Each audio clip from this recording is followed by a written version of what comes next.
আমি Sadia war the world news চ্যানেলে আপনাকে স্বাগত। শুরুতেই জানাবো আজকের গুরুত্বপূর্ণ আপডেট সংবাদগুলোর শিরোনাম। সন্ত্রাস ও লুটপাট মুক্ত রাষ্ট্র গড়তেই ১১ দলের ঐক্য, মামুনুল হক। স্বাধীনতার ৫৪ বছর পার হলেও দেশের মানুষের ভাগ্যে কোনো মৌলিক পরিবর্তন আসেনি, বরং শাসকের পরিবর্তন ঘটলেও শোষণ, লুটপাট ও দুর্নীতির রাজনীতি পূর্বের মতোই বহাল রয়েছে।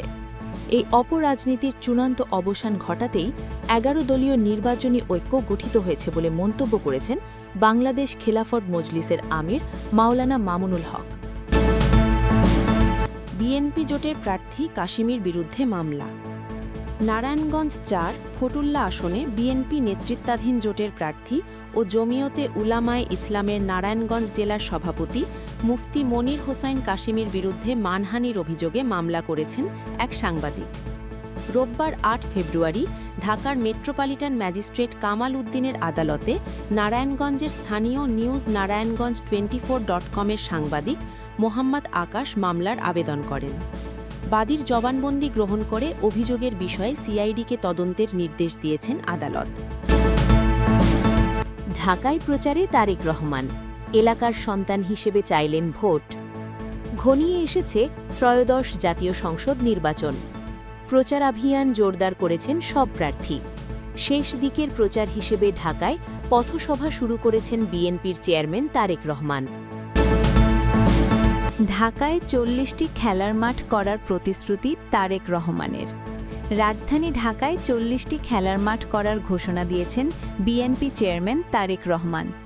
ঢাকা ১৭ আসনের এই সংসদ সদস্য পদপ্রার্থী নিজ নির্বাচনী এলাকাসহ নগরীর বিভিন্ন স্থানে এসব মাঠ করবেন বলে ভোটারদের প্রতিশ্রুতি দিয়েছেন। বিএনপি প্রার্থী রেদওয়ান আহমেদের নির্বাচনী সভায় জনতার ঢল। নির্বাচনের আগে যুক্তরাষ্ট্রের সঙ্গে চুক্তি, যা বললেন বাণিজ্য উপদেষ্টা। আসন্ন ত্রয়োদশ জাতীয় সংসদ নির্বাচনের মাত্র ৩ দিন আগে যুক্তরাষ্ট্রের সঙ্গে একটি বাণিজ্য চুক্তি করতে যাচ্ছে অন্তর্বর্তী সরকার।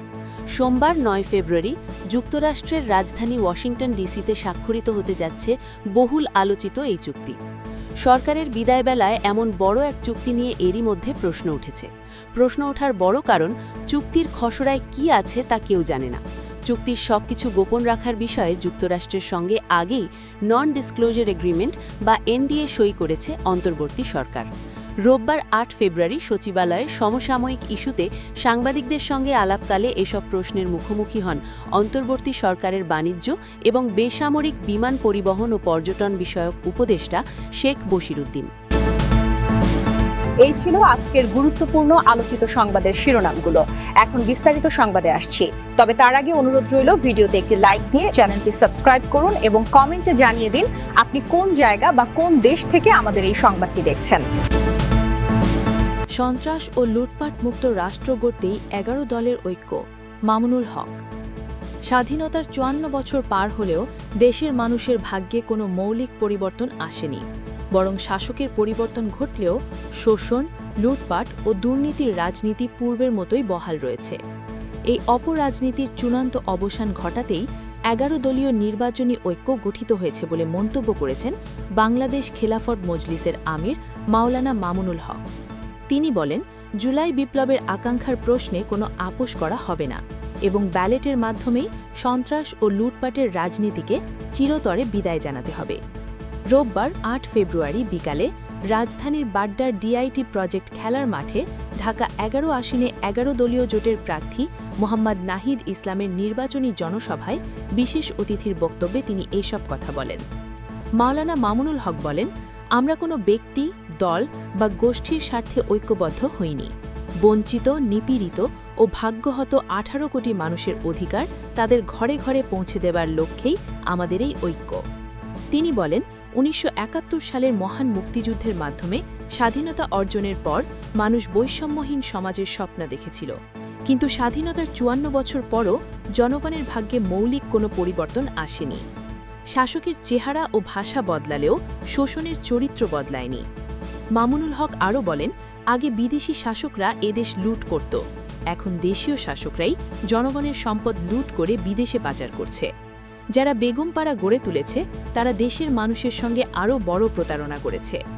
জুলাই বিপ্লবের প্রসঙ্গ টেনে তিনি বলেন, দীর্ঘ দমন-পীড়নের বিরুদ্ধে ছাত্র জনতার ঐক্যবদ্ধ আন্দোলনের মধ্য দিয়েই স্বৈরাচারের পতন হয়েছে। আলিয়া কওমি মাদ্রাসা, পাবলিক প্রাইভেট বিশ্ববিদ্যালয় সব বিভেদ ভেঙে তরুণ সমাজ রাজপথে নেমে এসেছিল। খেলাফত মজলিসের আমির বলেন, হাজারো মায়ের কোল খালি হয়েছে, ১.৫ সহস্রাধিক জুলাই যোদ্ধার রক্তে এই মাটি পবিত্র হয়েছে। সেই আত্মত্যাগকে যারা সম্মান জানাতে পারে না, দেশের ভবিষ্যৎ তাদের হাতে নিরাপদ নয়। আগামী ১২ ফেব্রুয়ারির নির্বাচনকে ব্যালেট বিপ্লব আখ্যা দিয়ে মামুনুল হক বলেন, এই নির্বাচনের মাধ্যমে জুলাই বিপ্লবের আকাঙ্ক্ষা বাস্তবায়ন করতে হবে, কোনো আপোষ নয়, কোনো নমনীয়তা নয়। তিনি ঢাকা ১১ আসনের ভোটারদের উদ্দেশ্যে বলেন, আমি যদি এই আসনের ভোটার হতাম, শাপলাকলি প্রতীকে নাহিদ ইসলামকেই ভোট দিতাম। এটি আপনাদের পবিত্র আমানত। সমাবেশে সভাপতিত্ব করেন জাতীয় নাগরিক পার্টির আহ্বায়ক ও ঢাকা ১১ আসনের ১১ দলীয় জোটের প্রার্থী মোহাম্মদ নাহিদ ইসলাম। সঞ্চালনা করেন ঢাকা ১১ আসনের নির্বাচন পরিচালক মাওলানা মোহাম্মদ কুতুবউদ্দিন। বিশেষ অতিথি হিসেবে বক্তব্য দেন এনসিপির মুখপাত্র আসিফ মাহমুদ সজীব ভূঁইয়া। বিএনপি জোটের প্রার্থী কাশিমের বিরুদ্ধে মামলা। নারায়ণগঞ্জ ৪ ফতুল্লা আসনে বিএনপি নেতৃত্বাধীন জোটের প্রার্থী ও জমিয়তে উলামায়ে ইসলামের নারায়ণগঞ্জ জেলার সভাপতি মুফতি মনির হোসাইন কাশিমের বিরুদ্ধে মানহানির অভিযোগে মামলা করেছেন এক সাংবাদিক। রোববার ৮ ফেব্রুয়ারি ঢাকার মেট্রোপলিটন ম্যাজিস্ট্রেট কামাল উদ্দিনের আদালতে নারায়ণগঞ্জের স্থানীয় নিউজ নারায়ণগঞ্জ 24.com-এর সাংবাদিক মোহাম্মদ আকাশ মামলার আবেদন করেন। বাদীর জবানবন্দি গ্রহণ করে অভিযোগের বিষয়ে সিআইডিকে তদন্তের নির্দেশ দিয়েছেন আদালত। মামলায় অভিযোগ করা হয়, পোর্টালটির অনলাইনে মনির হোসাইন কাশেমের নির্বাচনী প্রার্থী হিসেবে টাকা বিতরণের ভিডিও প্রকাশ করে। ভিডিওটি দেশের বেশিরভাগ গণমাধ্যমে প্রকাশ পায়। এর পরিপ্রেক্ষিতে রিটার্নিং অফিসার ওই প্রার্থীকে ১.৫ লাখ টাকা জরিমানা করে তা আদায় করেন। ওই ঘটনায় মনির কাশেমের ফ্যান পেজে নিউজ নারায়ণগঞ্জ ডিজিটাল ও নিউজ নারায়ণগঞ্জ 24.com-এর লোগো এবং প্রতিষ্ঠানের কর্মকর্তাদের ছবি ব্যবহার করে একটি আপত্তিকর, মানহানিকর ও অসত্য কন্টেন্ট আপলোড করা হয়। ভিডিওটি রাত ১১টার দিকে ডিলিট করা হয়। তবে ভিডিওটি মনির হোসাইন কাশেমের নামেও আরেকটি ফেসবুক পেজে এখনও পোস্ট আকারে রয়েছে। বাদীপক্ষের আইনজীবী খোরশেদ আলম বলেন, কাশেমি ও অজ্ঞাতনামা আসামিরা পরস্পর যোগ সাজশে পোর্টালটির বিরুদ্ধে অসত্য, অপ্রীতিকর, বিব্রতকর ও মানহানিকর তথ্য পোস্ট, প্রচার ও প্রকাশে প্রতিষ্ঠানটির চরম মানহানি করেছে। এতে ১ কোটি টাকার ক্ষতি হয়েছে। মামলায় আরও ১৫ থেকে ২০ জনকে অজ্ঞাতনামা আসামি করা হয়েছে। ঢাকায় প্রচারে তারেক রহমান, এলাকার সন্তান হিসেবে চাইলেন ভোট। ঘনিয়ে এসেছে ত্রয়োদশ জাতীয় সংসদ নির্বাচন। প্রচারাভিযান জোরদার করেছেন সব প্রার্থী। শেষ দিকের প্রচার হিসেবে ঢাকায় পথসভা শুরু করেছেন বিএনপির চেয়ারম্যান তারেক রহমান। রোববার ৮ ফেব্রুয়ারি বিকালে রাজধানীর ইসিবি চত্বরে পথসভা করার মধ্য দিয়ে এ কার্যক্রম শুরু করেন তিনি। বক্তৃতার শুরুতে নিজেকে এলাকার সন্তান উল্লেখ করে ঢাকা ১৭ আসনে তাকে জয়যুক্ত করতে এলাকাবাসীর প্রতি আহ্বান জানান তারেক রহমান। তিনি বলেন, ঢাকাসহ সারা দেশকে বাসযোগ্য ও নিরাপদ করা হবে। পথসভায় তিনি বলেন, প্রিয় এলাকাবাসী, কেমন আছেন? আমি এই এলাকারই সন্তান, এখানেই বড় হয়েছি। এলাকার সন্তান হিসেবে আজ আমি ধানের শীষের জন্য ভোট চাইছি।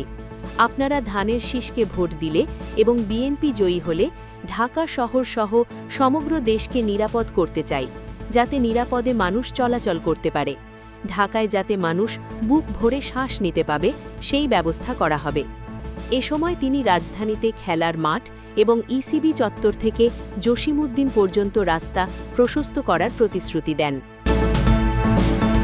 ঢাকায় প্রচারে তারেক রহমান, এলাকার সন্তান হিসেবে চাইলেন ভোট। ঘনিয়ে এসেছে ত্রয়োদশ জাতীয় সংসদ নির্বাচন।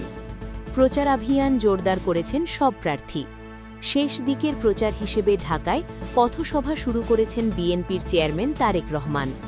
রোববার ৮ ফেব্রুয়ারি বিকালে রাজধানীর ইসিবি চত্বরে পথসভা করার মধ্য দিয়ে এ কার্যক্রম শুরু করেন তিনি। বক্তৃতার শুরুতে নিজেকে এলাকার সন্তান উল্লেখ করে ঢাকা ১৭ আসনে তাকে জয়যুক্ত করতে এলাকাবাসীর প্রতি আহ্বান জানান তারেক রহমান। তিনি বলেন, ঢাকাসহ সারা দেশকে বাসযোগ্য ও নিরাপদ করা হবে। পথসভায় তিনি বলেন, প্রিয় এলাকাবাসী, কেমন আছেন? আমি এই এলাকারই সন্তান, এখানেই বড় হয়েছি। এলাকার সন্তান হিসেবে আজ আমি ধানের শীষের জন্য ভোট চাইছি। আপনারা ধানের শীষকে ভোট দিলে এবং বিএনপি জয়ী হলে ঢাকা শহর সহ সমগ্র দেশকে নিরাপদ করতে চাই, যাতে নিরাপদে মানুষ চলাচল করতে পারে। ঢাকায় যাতে মানুষ বুক ভরে শ্বাস নিতে পাবে, সেই ব্যবস্থা করা হবে। এ সময় তিনি রাজধানীতে খেলার মাঠ এবং ইসিবি চত্বর থেকে জসিমউদ্দিন পর্যন্ত রাস্তা প্রশস্ত করার প্রতিশ্রুতি দেন। বিএনপি প্রার্থী রেদওয়ান আহমেদের নির্বাচনী সভায় জনতার ঢল। কুমিল্লা ৭ চান্দিনা আসনের বিএনপির প্রার্থী বীর মুক্তিযোদ্ধা ডক্টর রেদওয়ান আহমেদের নির্বাচনী জনসভায় নেতাকর্মী ও সমর্থকদের ঢল নামে। শনিবার ৭ ফেব্রুয়ারি বিকালে কুমিল্লার চান্দিনা উপজেলার দোল্লাই নবাবপুর আহসানুল্লাহ উচ্চ বিদ্যালয় মাঠে কয়েক হাজার নেতাকর্মী ও সমর্থকদের উপস্থিতিতে জনসভা ময়দান জনসমুদ্রে পরিণত হয়। নির্বাচনী জনসভায় প্রধান অতিথি হিসেবে বক্তব্য দেন ধানের শীষ প্রতীকের প্রার্থী বীর মুক্তিযোদ্ধা ডক্টর রেদওয়ান আহমেদ। বিএনপি প্রার্থীর নির্বাচনী উপদেষ্টা আব্দুল মান্নান বিএসসির সভাপতিত্বে ও জাতীয়তাবাদী কৃষক দলের কেন্দ্রীয় বিজ্ঞান ও প্রযুক্তি বিষয়ক সম্পাদক ইঞ্জিনিয়ার কাজী শাখাবাত হোসেনের সঞ্চালনায় জনসভায় বিশেষ অতিথি হিসেবে বক্তব্য রাখেন বিএনপি নেতা AKM শামসুল হক মাস্টার, অধ্যাপক আবু তাহের ও কেন্দ্রীয় ছাত্রদলের সাবেক যুগ্ম সাধারণ সম্পাদক মোফাজ্জল হোসেন বশির। নির্বাচনের আগে যুক্তরাষ্ট্রের সঙ্গে চুক্তি, যা বললেন বাণিজ্য উপদেষ্টা। আসন্ন ত্রয়োদশ জাতীয় সংসদ নির্বাচনের মাত্র ৩ দিন আগে যুক্তরাষ্ট্রের সঙ্গে একটি বাণিজ্য চুক্তি করতে যাচ্ছে অন্তর্বর্তী সরকার। সোমবার ৯ ফেব্রুয়ারি যুক্তরাষ্ট্রের রাজধানী ওয়াশিংটন ডিসিতে স্বাক্ষরিত হতে যাচ্ছে বহুল আলোচিত এই চুক্তি। সরকারের বিদায়বেলায় এমন বড় এক চুক্তি নিয়ে এরই মধ্যে প্রশ্ন উঠেছে। প্রশ্ন ওঠার বড় কারণ, চুক্তির খসড়ায় কি আছে তা কেউ জানে না। চুক্তির সবকিছু গোপন রাখার বিষয়ে যুক্তরাষ্ট্রের সঙ্গে আগেই নন ডিসক্লোজার এগ্রিমেন্ট বা NDA সই করেছে অন্তর্বর্তী সরকার।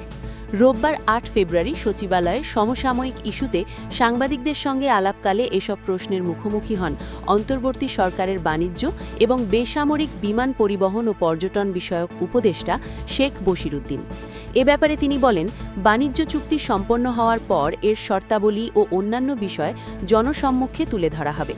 নির্বাচিত সরকারকে চাপমুক্ত রাখতেই নির্বাচনের মাত্র ৩ দিন আগে মার্কিন যুক্তরাষ্ট্রের সঙ্গে বাণিজ্য চুক্তি করে যাচ্ছে অন্তর্বর্তী সরকার। বাণিজ্য উপদেষ্টা বলেন, বর্তমানে যুক্তরাষ্ট্রে প্রায় ১ লাখ কোটি টাকার পণ্য রপ্তানি করছে বাংলাদেশ। এই গুরুত্বপূর্ণ বাজার ধরে রাখতে এবং সম্পর্ক আরও জোরদার করতে বোয়িং কোম্পানি থেকে ২৫টি উড়োজাহাজ কেনার সিদ্ধান্ত নেওয়া হয়েছে। এসব উড়োজাহাজ কিনতে ব্যয় হবে আনুমানিক ৩০ থেকে ৩৫ হাজার কোটি টাকা। তিনি আরও জানান, যুক্তরাষ্ট্র বাংলাদেশের কাছে মোট ৪৭টি উড়োজাহাজ কেনার প্রস্তাব দিয়েছিল, তবে আপাতত ২৫টি উড়োজাহাজ কেনার বিষয়ে সিদ্ধান্ত হয়েছে। এ সময় স্বাক্ষরের জন্য অপেক্ষায় থাকা নতুন এ বাণিজ্য চুক্তি অনুযায়ী বাংলাদেশের ওপর যুক্তরাষ্ট্রের শুল্ক আরও কমবে বলেও আশা প্রকাশ করেন শেখ বশিরউদ্দিন। বাণিজ্য উপদেষ্টা বলেন, আমাদের ওপরে অর্থাৎ যুক্তরাষ্ট্রের রপ্তানিতে ৩৭% শুল্ক আরোপ করা হয়েছিল, যেটা আমরা আলোচনা করে ২০% নামিয়েছিলাম। যদি আমাদের এই চুক্তিটা প্রকাশিত না হতো, আমার নিশ্চিত বিশ্বাস যে আমরা ২০%-এর চেয়েও কম পেতাম। দুঃখজনকভাবে আমরা ওখানে বিব্রত হয়েছি। বাংলাদেশই একমাত্র দেশ যেখান থেকে চুক্তির শর্তাবলী সারা দুনিয়াতে প্রকাশিত হয়েছে। দায়িত্ব ছাড়ার আগেই সম্পদের বিবরণী জমা দেবেন জানিয়ে বাণিজ্য উপদেষ্টা বলেন, আমার সম্পদের বিবরণী তৈরি হয়েছে। আমার আগেও ২২ জন মন্ত্রী ও উপদেষ্টা বিমানের পরিচালনা পর্ষদের চেয়ারম্যান হিসেবে দায়িত্ব পালন করেছেন। আমি ২৩তম চেয়ারম্যান। আমি একমাত্র চেয়ারম্যান না। তিনি বলেন, আগামী ৯ তারিখে অর্থাৎ ফেব্রুয়ারির যে চুক্তি হবে, আমরা চেষ্টা করছিলাম শুল্ক আরও কত কমানো যায়। কতটুকু কমবে আমি এই মুহূর্তে বলতে পারছি না বা চাচ্ছি না। আমরা আলোচনার ভিত্তিতে দেখব। আমরা ওভারঅল শুল্ক কমানোর চিন্তা করছি তা নয়।